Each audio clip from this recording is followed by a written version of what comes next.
UK industry and particularly the automotive sector. Wonderful to be here, great to see you all.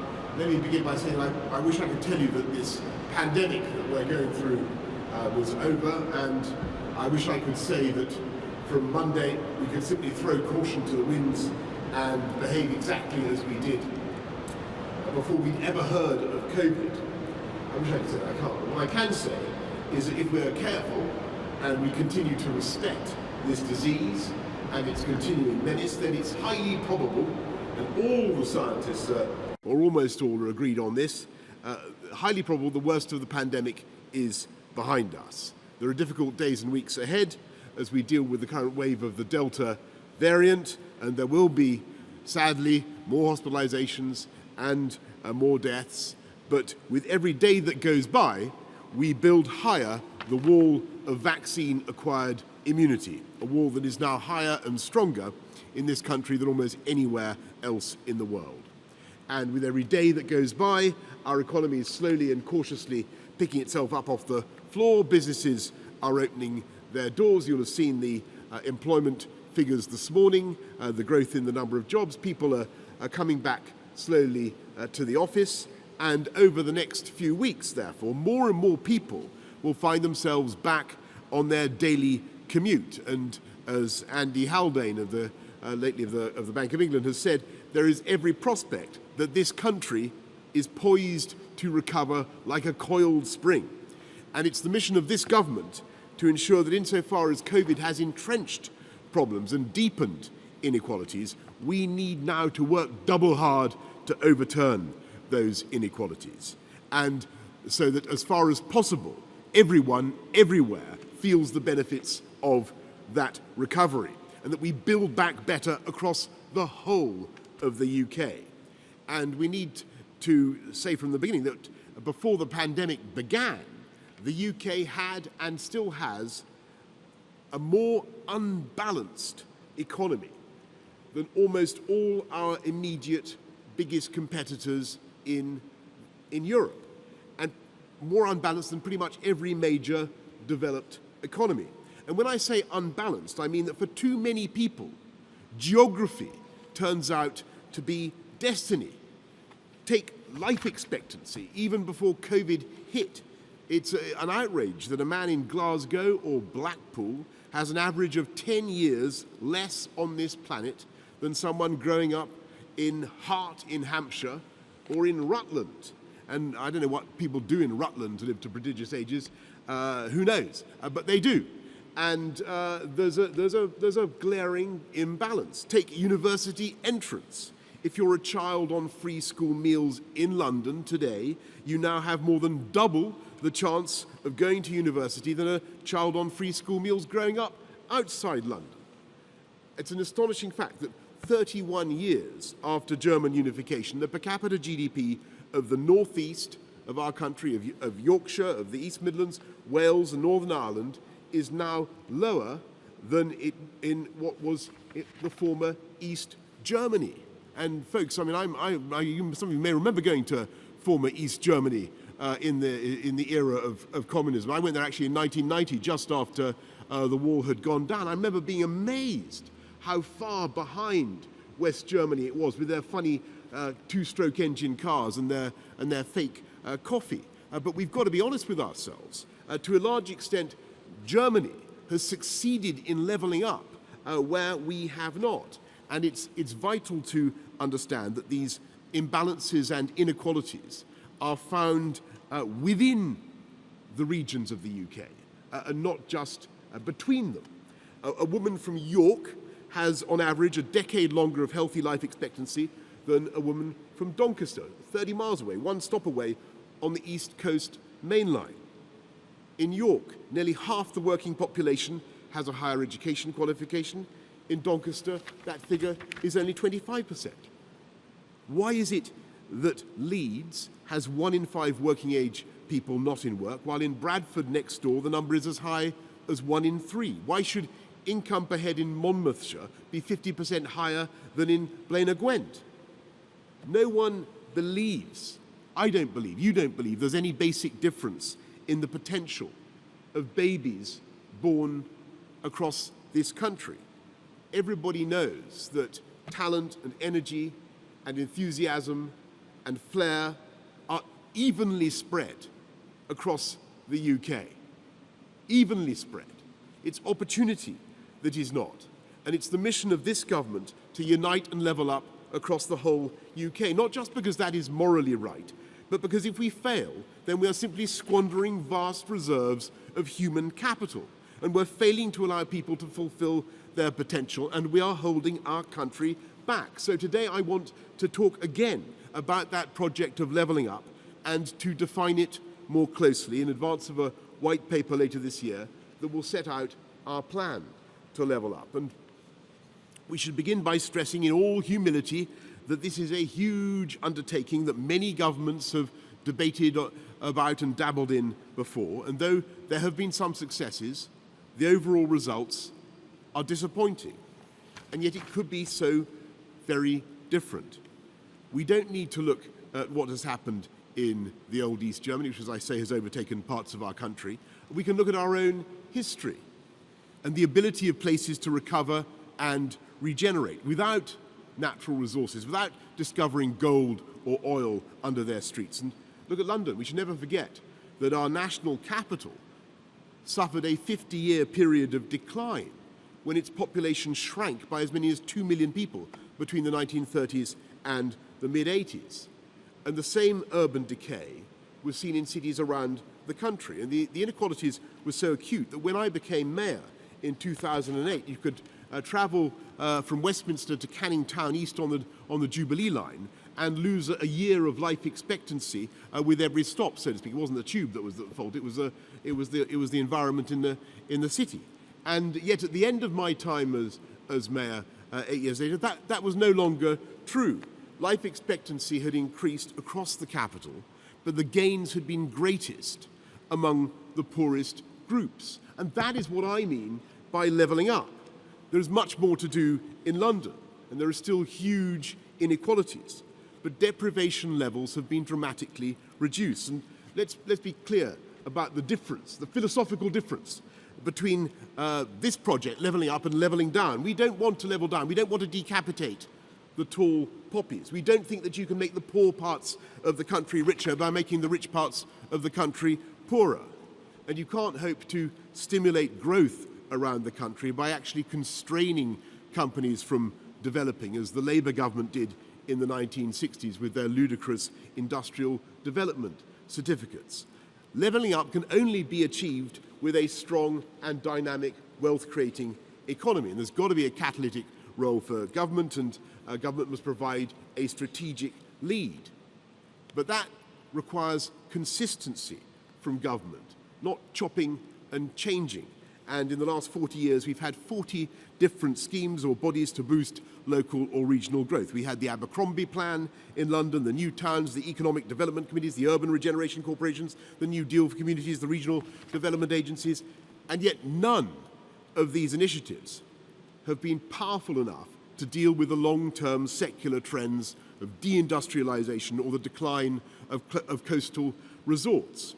And that basic half-heartedness of governmental approach has been coupled with an unspoken assumption by policymakers that investment should always follow success. So that, to use a football metaphor, the approach has always been to hang around the goalmouth rather than being the playmaker, if you see what I mean. I'm not a great expert on football, but you get the general drift of what I'm trying to say. Or to borrow a Bible, borrow a biblical comparison. Governments have created a sort of Matthew effect. To him that hath shall be given. So you end up investing in areas where house prices are already high, where transport is already congested, and by turbocharging those areas, especially in London and the southeast, you drive prices even higher and you force more and more people to move to the same expensive areas. 2/3 of graduates from our top 30 universities end up in London.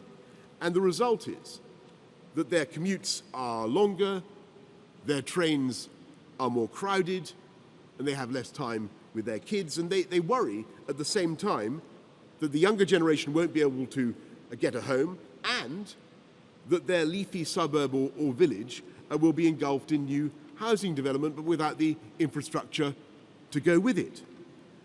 And so the process of levelling up is not just aimed at creating opportunity throughout the UK, it's about relieving the pressure in those parts that are currently overheating. And to those who seriously worry that levelling up could in some way be to the detriment of London and the South East, let me make some obvious points. And I speak as somebody who's spent more than a decade now campaigning to extend the lead of London as the greatest city on earth. Does anyone seriously believe it would be bad for London or has been bad for London to see the BBC growing and flourishing as it has in Manchester? Or is it bad for London? You've got JP Morgan now having an enormous back office in Bournemouth and the biggest employer in Dorset, or one of the biggest private sector employers in Dorset. That's not bad for London. Of course it isn't. And it's obvious that greater regional prosperity means more customers and more business for our national metropolis that already leads the world in so many financial and business services and so many other sectors of the 21st century economy. So, levelling up is not a jam-spreading operation.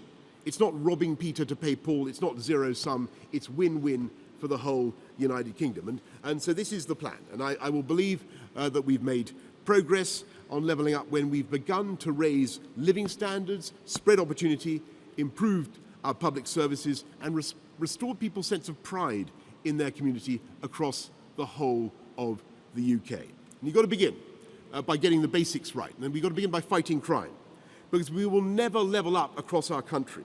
While some kids face the misery of dealing with the county lines drugs gangs, and some kids do not.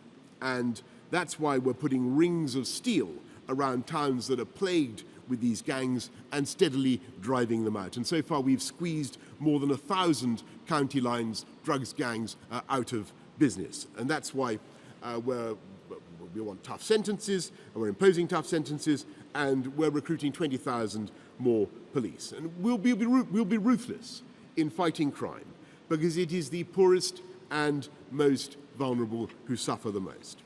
And obviously, to give kids alternatives to these gangs, we'll invest in all sorts of things, but particularly grassroots sports. And I can today announce another £50 million, for instance, for football pitches, so that we give new opportunities to the football stars of the future, and that ultimately you are never more than 15 minutes away from a high-quality football pitch. And we won't succeed in levelling up when so many people are off work because they're sick or stressed, or because they suffer from obesity or problems with their mental health. And that's why we are tackling those problems, tackling the problem of junk food. We're rewarding exercise, and we're investing colossally, more than ever before, in our National Health Service, building 40 new hospitals, recruiting 50,000 more nurses. We're going to deal with the backlog of those waiting for elective surgeries. And the single biggest thing we can do, of course, in addition to investing in public service, to change people's lives and to give them the confidence and the serotonin that everybody needs to deal with the day, is to give people the chance of a good job on decent pay. And that means the private sector has to invest to create those jobs, and we must create the conditions for business confidence. And when people look at the West Midlands, here where we are today, the birthplace of the Industrial Revolution, place that changed the world, they remember, Andy, you remember this, unbelievably, the number of private sector jobs actually fell 3% under the last Labour government in the West Midlands. And they know one of the reasons for that lack of productivity, one of the things that was holding the West Midlands back has been the lack of mass transit, the lack of public transport, the basic difficulty of getting from your home to your place of work. And that's why I support your vision, Andy, for putting in those new metro lines. And that's why today I'm fulfilling my promise to give 8 city regions, like the West Midlands, the funding to start making their bus and train networks as good as London by launching our City Region Sustainable Transport Fund, £4.2 billion that local leadership can spend on projects like contactless ticketing, new tram lines, bike lanes, and I speak as somebody who's put in more bike lanes probably than anybody else in this country. They are deeply resisted by some people, but overall they are massively popular, and I thoroughly recommend them. This is part of the biggest infrastructure investment in the history of our countries. £640 billion on roads, on rail, on housing, clean power generation. We will use the findings of Sir Peter Hendy's Union Connectivity Review to see how we can strengthen the sinews of the whole United Kingdom, getting HS2 trains to Scotland, giving new impetus to projects that benefit the whole country, the A1 that links Scotland and England, the A75 that links Northern Ireland and Scotland and England, the links into Wales along the M4 corridor, the A55, dozens of other crucial projects long overdue, like the A303 to the greater southwest. And we've made huge progress, by the way, in rolling out gigabit broadband throughout the UK. When I became Prime Minister almost exactly 2 years ago, 7% of the country, as I never tired of saying at the time, 7% of the country had gigabit connection. By the end of this year, we will be hitting 60%. And that has the potential to revolutionise our patterns of work and provide a tailwind for levelling up. And no matter how frustrating we may find life on Zoom, we can see how this technology and its successors will allow the places that have been left behind or felt left behind to become places that retain their talent. And professionals will be able to stay and bring up their families and enjoy a higher quality of life without the need to move to a supposedly fashionable conurbation. And we're also helping young people to fulfill their dream of owning the home in a place where they want to live, with our 95% mortgage guarantee, as well as reserving a portion of homes in some new developments for first-time buyers at a discount of at least 30%. And this government is backing the improvement of the lives of people growing up in these areas with the Levelling Up Fund, £4.8 billion to be spent across the whole of Britain, England, Scotland and Wales, and with town deals, with another 15 of them announced today, helping local people to renew the places they live, from the Civic Square in Tilbury to the Hippodrome Theatre in Todmorden, removing chewing gum, graffiti, breathing new life into town centres through our High Street strategy, which is also published today. And though the overall, each change may be individually small, the overall effect can be transformative in making that environment attractive as a place to live and to bring up a family and to invest. And of course, what is the key question that people ask themselves, young families ask themselves about a neighbourhood, is not just whether it's safe and or has good transport, it's whether the schools are good. And we need to give all our children the guarantee of a great education with safe and well-disciplined classes, fantastic teachers.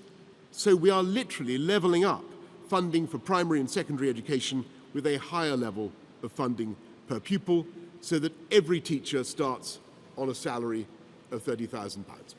And we must face the reality that in loss of learning and loss of life chances, some children have been hit harder by this pandemic than others. And so we've put in place the biggest tutoring program anywhere in the world to help them catch up. A catch-up program, by the way, that is already worth £3 billion on top of the £14 billion that we invested as soon as this government came in.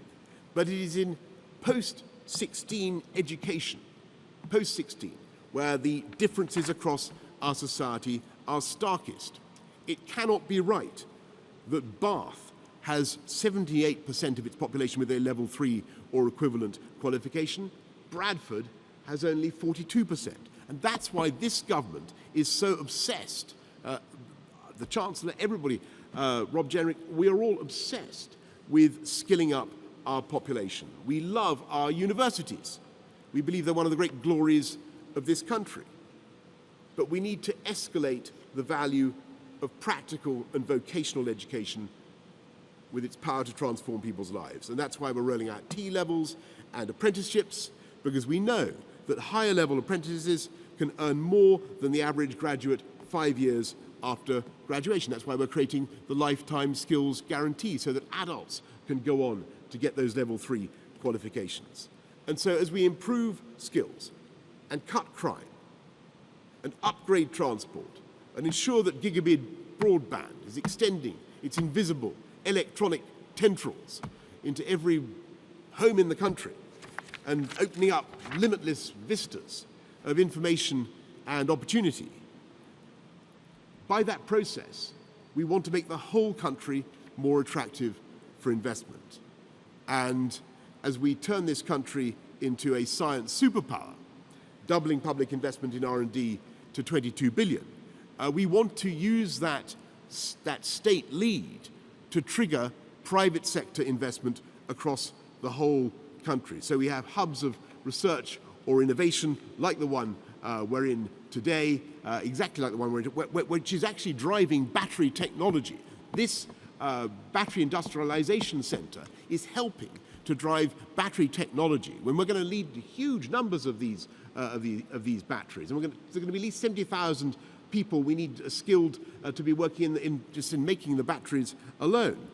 This battery industrialization center is driving growth from Cornwall to Thurso, so that we can do that without in any way detracting from the golden triangle of Oxford, London, Cambridge, which is the greatest scientific constellation anywhere in this hemisphere, and drive high-tech, high-wage jobs across the whole of the UK. We'll use post-Brexit freedoms, such as free ports, to drive those investments across the UK, especially in green technology, from wind turbines to batteries such as the ones we see being developed here today, zero-emission planes, solar power, nuclear power, hydrogen, all of which, of course, is set out in the government's 10-point plan for a green industrial revolution. And our new Office for Investment will land investments and is continuing to land investments in all parts of the UK, like a Nissan coming into Sunderland, as you saw the other day, the new gigafactory for batteries, Stellantis to Ellesmere Port, Fujifilm in Teesside, Chinna Glass in Ebbw Vale, all just in the last few weeks, and not forgetting the wise decision of Heinz tomato ketchup to relocate manufacture of that vital product from to Wigan from Holland, and about time too. And now is the time, I think, to scrutinise the incentives that we offer as a country as those against those offered by other countries. And yes, business overwhelmingly chooses Britain for all sorts of good reasons, and it was good to see the London stock market recover its edge over Amsterdam the other day. But now is the time to do even better. And there is one final ingredient. The most important factor in levelling up, the yeast that lifts the whole mattress of dough, the magic sauce, the ketchup of catch-up, and that is leadership. And that brings me to the crux of this argument. This country is not only one of the most imbalanced economies in our neighbourhood and in the developed world. It is also one of the most centralised. And those two defects are obviously connected. We're making progress now. We've created metro mayors. I used to be one, and some of the best of them are relentless champions for their communities, like Andy. And Andy provides the answer to the Kissinger question, who are you going to call in the West Midlands if you want to set up an EV factory, if you want to find the person who can put together the transport, the skills, the utilities, who are you going to call to make things happen? And you know exactly who to ring. You ring Andy. And after 20 years of trial and error, we're starting to see the results of this devolution. It's not entirely a coincidence now that long-term secular trend I described is being reversed. And cities that had seemed to be in long-term decline are now seeing a resurgence in their population and a growth in productivity that actually outstrips the rest of the country. And we need this levelling up to go much further and faster. because the UK is outstandingly successful in spite of its handicap, in spite of only firing on one cylinder, if I can use that metaphor, in a battery factory and in a great battery industrialization center. If you understand what I mean. If you look at France and Germany, other European G7 economies, the levels of productivity across their great cities are much more directly comparable. It's much more even. Imagine if we could level up, not just lengthening London's lead around the world, but closing the gap between London and the rest of the UK's great cities. That would increase the productivity, the GDP of our country, the opportunities for millions of people in our country, and it would increase GDP by tens of billions, many tens of billions. And then, of course, we should go further, because the political geography of this country is as rich and as diverse and idiosyncratic as the landscape itself. The UK will never fit into some cookie-cutter division into regions named after points of the compass. But where there are obvious communities of identity and affinity and real economic geographies, there is the chance, I know you're listening, to encourage local leadership. And I want to return to that point. It's not just this country is the most economically imbalanced, it's the most centralized. And that's because for many decades, central government in London relentlessly crushed local leadership. And we must be honest about why that was necessary. It was because we were then in the grip of a real ideological conflict in which municipal socialist governments were irresponsibly bankrupting cities and were genuinely hostile to business in such a way that government was actually forced to intervene. Now, with some notable exceptions, some parts of opposing parties, that argument is over. And most of the big metro mayors know that private sector investment is crucial. They know that one of their jobs, which they will of course be attacked in their local media, is to get on a plane and go to the big trade and property fairs and hustle for their hometown. And today we want to go a step further, because if the big cities are beginning to catch up, it is the rest of the country, those historic, famous towns, or our shires, where local leaders now need to be given the tools to make things happen for their communities. And to do that, we must take a more flexible approach to devolution in England. We need to rewrite the rule book with new deals for the counties, and there's no reason why our great counties cannot benefit from the same powers we've devolved to city leaders, so that they can take charge of levelling up local infrastructure, like the bypass. They desperately want to end congestion and pollution, to unlock new jobs or new bus routes plied by clean, green buses made with batteries pioneered in this place, because they get the chance to control the bus routes.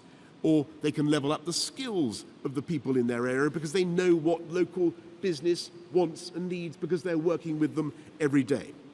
And of course, you can see the risk and the catch in all of this. And we have to learn the lessons of the last 50 years.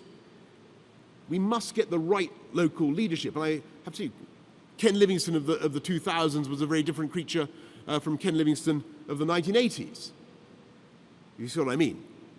But the loony left remains pretty loony, my friends. And we need accountability. And as I say, we will not be proceeding with a one-size-fits-all template.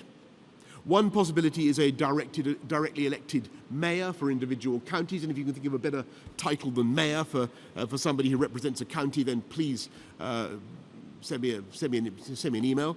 But there are other possibilities. We could devolve power for a specific local purpose, like a county or a city coming together to improve local services like buses.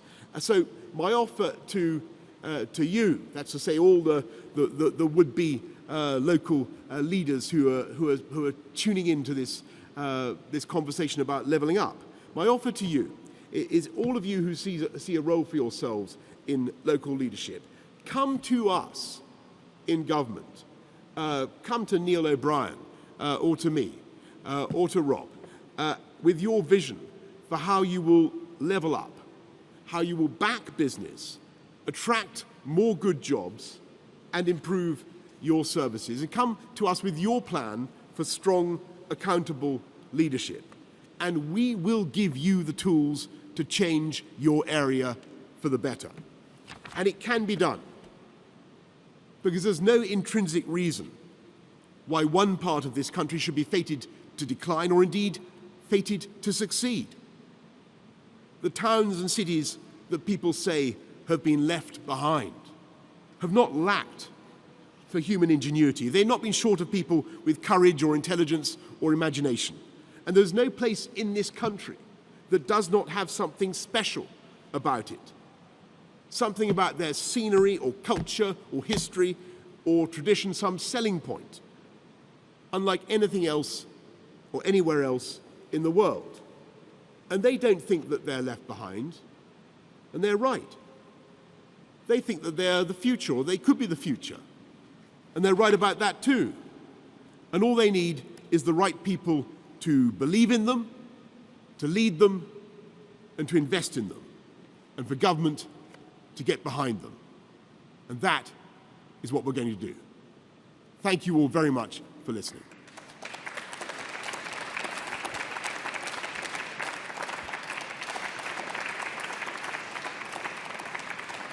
Right. Thank you very much for listening to that extensive speech about levelling up. And I'm now going to go to our friends from, well, actually, I'm going to go to Tony Danker of the CBI and then Professor Pam Thomas from the Faraday Institution, I think, before we come to, and then we're going to go to Beth. Prime Minister, thank you for that speech. Tony. Businesses up and down the country, I think, are very highly motivated by the levelling up agenda and keen to work with you to turn it from ambition into action. One of the most exciting developments, I think, in recent years is the emergence of local economic clusters across every part of the UK, and everything from renewable energy to advanced manufacturing to digital services. I'm wondering how you think we can turn those local success stories into national and ultimately global success stories, and how can business and government work together to achieve that? Thank you very much, Tony. I think that the answer, you're so right. And what is happening across the country is that you are seeing this story of local success, the dispersal of high-tech jobs, of innovation arriving in all parts of the country. And what it needs is business and local leadership to work together to hold up a mirror to that part of the country, that city, that town, that region, and say, this is the narrative about us. This is what is happening. This is the story of our success. This is what we have to offer. And if you come and invest here, this is how we'll help you. And that's why I put this emphasis on leadership. You need the local champion. You need to bring together, whether it's the LEP, whatever the means is, whether it's through the mayoralty, you need to bring people together and then project the story to the world. That is absolutely vital. And I've no doubt at all that it can be done. But I'm glad that the basic agenda has the support of the CBI. And it's great, by the way, Tony, can I just say, after a long period, to find the government and the CBI in lockstep, at least on this. So thank you very much for coming. Pam of the Faraday Institute. Thank you, Prime Minister. And I was very encouraged to hear you speak about Britain as a science superpower. So I was really wondering what your vision of levelling up across the country, together with the ambition to be a scientific superpower, means for the involvement of world-class research institutions such as the Faraday Institution. Oh, well, thanks very much, Pam. The Faraday Institution is a quite incredible body. It's based in Harwell in Oxford, but actually it links together all the universities that are conducting research into batteries, amongst other things. And we need these batteries. There's absolutely no question. We're going to, at the moment, it was great that Envision brought the Gigafactory to Sunderland. We have high hopes of the British Volt plant in Blythe. but even those two added together will only supply a fraction of the demand that the UK's own domestic vehicle market will have. And we're going to need, I think, 70,000 people, skilled people, just to make batteries across this country. So the answer to your question, Pam, is that we want to work with you, with the Faraday Institute, with this body here, with the UK BIC, to make sure that we produce those gigafactories across the whole of the UK. There's obviously a case for having a gigafactory here in the West Midlands. You're going to want one next to a centre of automotive manufacturing, but even that won't be enough to satisfy the demands just of the UK domestic market. So we want to do that, and what we also need to do is to make sure that the value in those batteries comes from the UK as well, because everybody knows that the raw materials that go into batteries are often sourced from around the world. We can do much more to source those chemicals, those metals from the UK, and to make sure that this country retains its lead in devising ever cleaner, ever greener, and more beautiful technology. Where was the lithium-ion battery invented?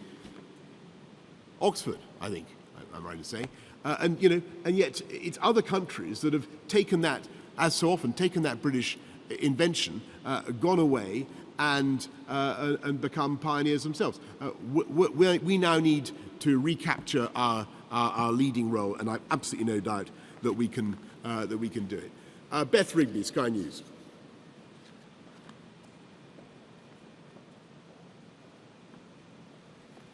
Thank you. Prime Minister, you talked in your speech about a moral duty to unite and level up our country, but over the past month, you and your ministers have stoked division over footballers taking the knee, saying it was gesture politics, saying it was fans' choice to boo the team. And going back, there is further evidence of this divisive politics and language from you, be it describing Muslim women as in veils as letterboxes or bank robbers, or indeed African people as pickaninnies with watermelon smiles. For many people, your own record personally undermines your image as a unifying Prime Minister. What are you going to do to change that? Well, thanks, Beth. Obviously, I reject that, or disagree with it, I should say. And I think that racism has absolutely no place in our society. And I think that the England team represented the very best of us and our country. And I think that the overwhelming support, the outpouring of love for the England team after the match on Sunday showed this country at its best and at its most united. And I think what we all want to do is take practical steps to prevent racism in all its forms. And I think the football banning order regime, the changes to that that we've announced will be valuable. You can't go to the match if you're guilty of promoting hate and racism online, but we've got to go further, and we're going to use the online harms bill to ensure that the big internet companies, the social media platforms that allow race hate to be peddled on their platforms can face fines amounting to 10% of their global revenues. And as I said to them the other day, when I got them all in, Facebook and Twitter and Snapchat and Instagram, and I can't remember the other ones. Those are the main ones. I said we will not hesitate to go further because they do have the technology to sort this out. They can adjust their algorithms, and we will use legislation if we have to, just as we use the threat of legislation, for instance, to stop the European Super League. Thanks very much, Beth. Can we go to Alex Forsyth of the BBC? You said you rejected what I said, but it is true that your ministers did not from the start condemn the booing of the players. Do you think that was a mistake? And as PM, do you personally now regret not being strong enough about this right from the start? I always said that it was wrong to boo the England players, Beth, and that is my firm belief, and I think that as a society, what we need to do is understand that we've made progress in tackling racism, I would say, in my lifetime, a lot of progress, but I think we have to recognize that there's still a long way to go.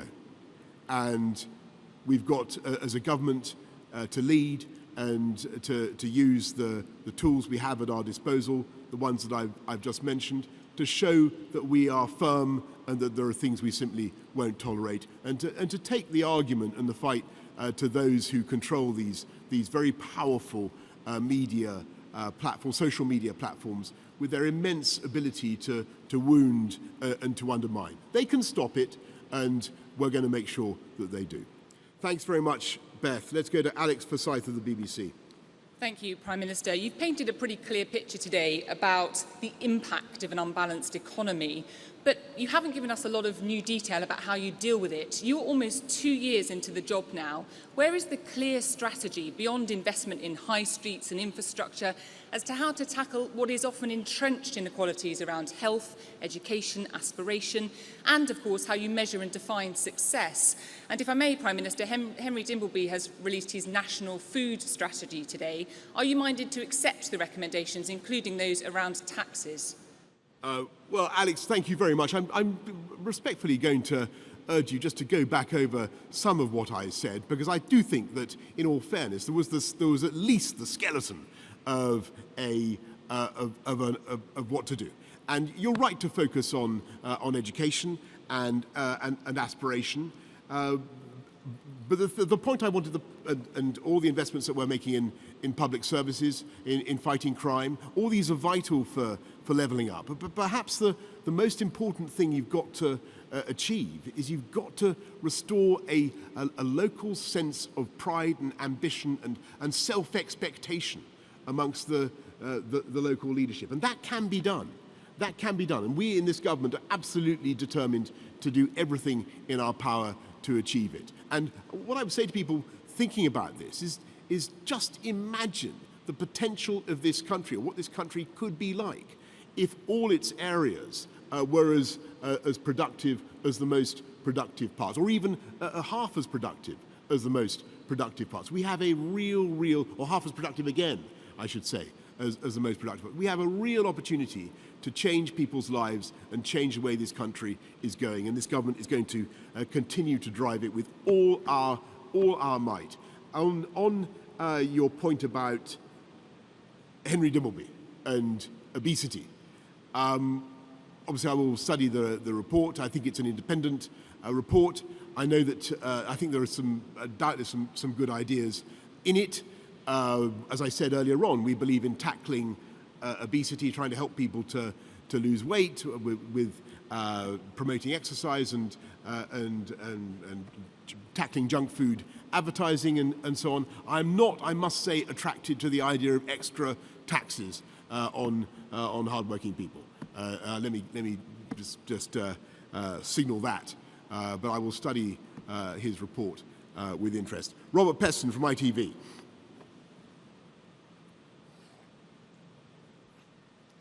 Morning, Prime Minister. You pointed out that levelling up will not succeed if businesses lack confidence. About 12 days ago, you said that next Monday there would be no obligation to wear masks. You abolished the legal requirement to wear masks, and now you're saying you want all of us to wear masks. Businesses are confused. On this, you have shown the lack of an important quality you just cited, leadership. And second, something remarkable has just happened. The manager of an England football team seems to have united Great Britain in a way that you are struggling to do. What can you learn from Gareth Southgate? Right. Well, thank you very much, Robert. I would just say that on the message to business, I think that business is perfectly capable, despite any confusion that you may attempt to sow in people's minds. Robert, a business is perfectly capable of understanding what we are doing. We're moving away from legal compulsion, but we're saying that, of course, the pandemic is not over, and sadly people have to remain cautious. And what we're saying is that in crowded places where you're meeting people that you don't normally come across, then you should continue to wear a face covering. So that's in the guidance. It's very clear, and I think everybody understands that. And it's perfectly clear from our guidance for public transport as well. The situation we hope will eventually change, but that's where we are at present. It doesn't mean there's a legal compulsion. It's guidance. I think most people can understand the difference. And on your point about the England football team, well, I repeat what I've said before. I'm lost in admiration for Gareth Southgate and the England team. They did an absolutely wonderful job, and they achieved something that we haven't seen many of us in our lifetimes.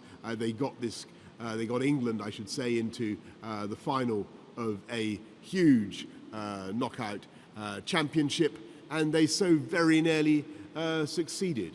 And in the end, I think the fact that they didn't quite succeed didn't really detract from that achievement. It remains a stunning, stunning thing. And I think the way the players have behaved on and off the pitch has been an absolute credit to Gareth and the whole squad. Thank you.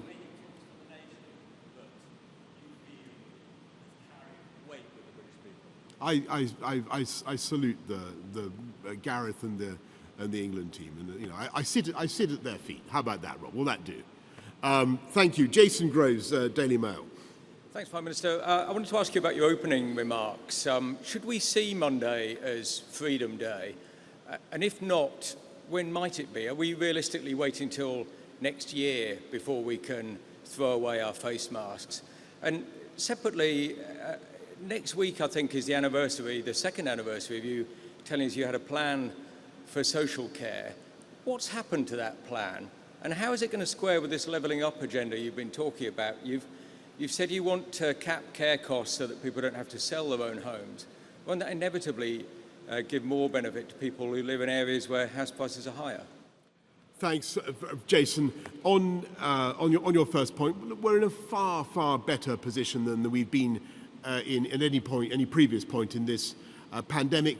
By Monday, we will have offered a vaccination to everybody in this country over 18. It's a quite amazing thing to have achieved. We vaccinated a higher proportion of our population than I think any other European country, with the possible exception of Malta. Alas, the pandemic is still with us, but we are able to go ahead in the cautious way that I have described. So we're able to, as I was saying to Robert, we're able to get rid of the legal restrictions, but the guidance has to remain in place at least for the time being. And I think people can understand the progress that we have made, but they can also see the remaining risks. The risks are diminishing the whole time, but they of course remain. And on your point about social care, we're going to be in no doubt or anxiety about that. We're going to be publishing our plan for social care before too long. Let's go to Andy Woodcock of The Independent.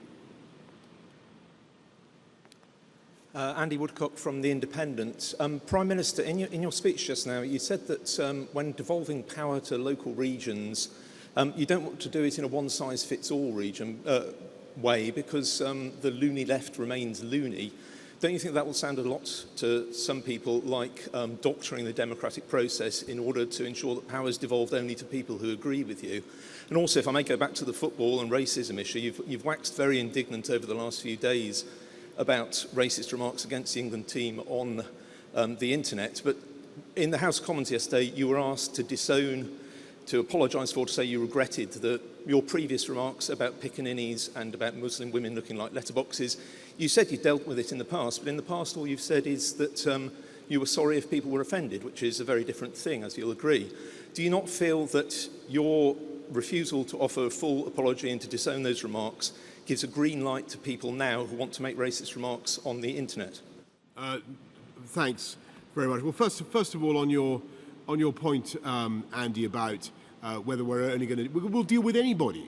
Of course we will. and quite rightly. We want local leaders to come forward. But obviously, with what I'm saying is that with these powers must come responsibility and accountability, and that's what we want.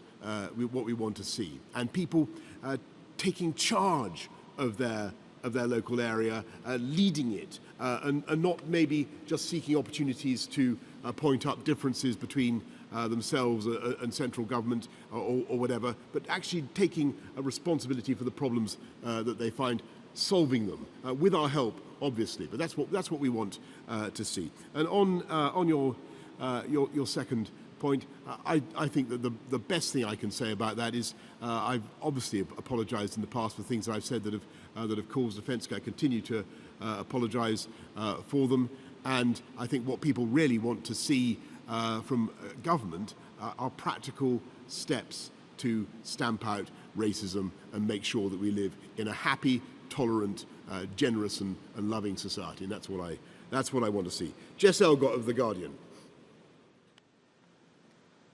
Thank you, Prime Minister. You said, as Mayor of London, that you boasted, in fact, that a pound spent in Croydon was worth far more to the country than one spent in Strathclyde. Is it your aim as Prime Minister now to make sure it's the opposite, or that changes? And a second, if I may, one word that felt like it was missing from your speech is austerity, and the effect that has had on inequality and widening the gaps between different regions. And do you think your predecessors shoulder some of the blame for those inequalities that you described in your speech because of the huge cuts that local councils have had to enforce?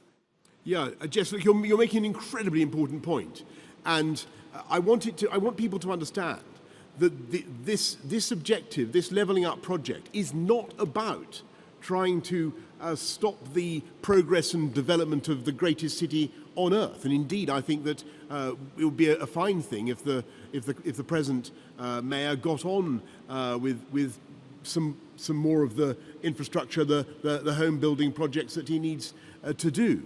What I'm saying is that it's a total mistake to think that you can just get on with a lopsided approach to the UK economy. And we need to recognise that the growth of the future, the opportunity of the future, is going to come from levelling up across the whole of the UK. And I think that will not only be socially, morally the right thing to do, I also think it will pay off massively for the UK economy. And you had a second question. Austerity, how much does that bear the blame to? Look, I mean, I don't think you'll find that I was ever one of those politicians who banged on much about austerity, and I never thought it was a particularly helpful choice of word. John Walker of the Coventry Telegraph. Thank you very much, Prime Minister. You began by talking about the COVID situation, and I think we know, even though you're urging people to be careful, that the infection rate is going to increase significantly after the fourth stage of ending the lockdown on July 19th. And you've said that we can do that because vaccinations have broken a link between infection and hospitalisation and death. But what does this mean for those areas where the vaccination rate is still extremely low? In parts of Birmingham, for example, 6 out of 10 people have still not had even a first vaccination. For example, in Nechells, Alum Rock, Newtown, 6 out of 10 adults have not had a first vaccination. What do you expect to happen in those areas when the infection rate increases? And are they going to pay quite a heavy price for ending lockdown? Very briefly, a second question, if I may. You talked about the West Midlands being a fantastic site for a gigafactory. I know Andy Street is either asking you or is about to ask you pretty soon for a large sum of money to help make that happen. Are you going to provide the cash? Yeah, okay. John, on your very good point about vaccination rates, actually the Midlands has got, West Midlands in particular, has got a very, very high rate of vaccination overall. You're right about particular pockets, areas where there is low take-up. What we've got to do is to encourage people to come forward as enthusiastically as we can. And if I can just suggest, I think the way to do that is by engaging with local leaders in local communities, not in any way trying to blame or to stigmatise those who are not getting vaccinated at the rate that they should. I don't think that's the right way to do it. It's simply a question of encouraging people to take it up. It is the right thing. It's by far the best thing for you and your family. When you get your offer of a jab or a second jab, please take it up. And I know that Andy has been helping to lead that campaign as well in this area. On your point about the Gigafactory, well, look, I can't think of it. There are very few people in this country who've been more successful in extorting massive checks from the Treasury than Andy Street. But I'm HS2, all sorts of things. I'm not certain that you've yet been to me with the request for the Gigafactory. You're now taking off his mask. Very worrying development here. I thought I'd got through this, but Andy, go on. Just say, a time will come for that, but to be really clear, the West Midlands Consortium has not yet formally asked for the so it's a little unreasonable to say that the Prime Minister has yet responded. But you are absolutely right, a moment will come when we will be. Well, Andy, I congratulate you. Such is your influence, you managed to persuade the Coventry Telegraph to put the question for you, and I look forward to receiving the request. But obviously, the government is there to support and to give the strategic direction. But I hope it's been clear from everything I've said that levelling up only works when the private sector comes in as well, and that's what we want to achieve. Anyway, thank you all very much for having me along this morning. Thank you all.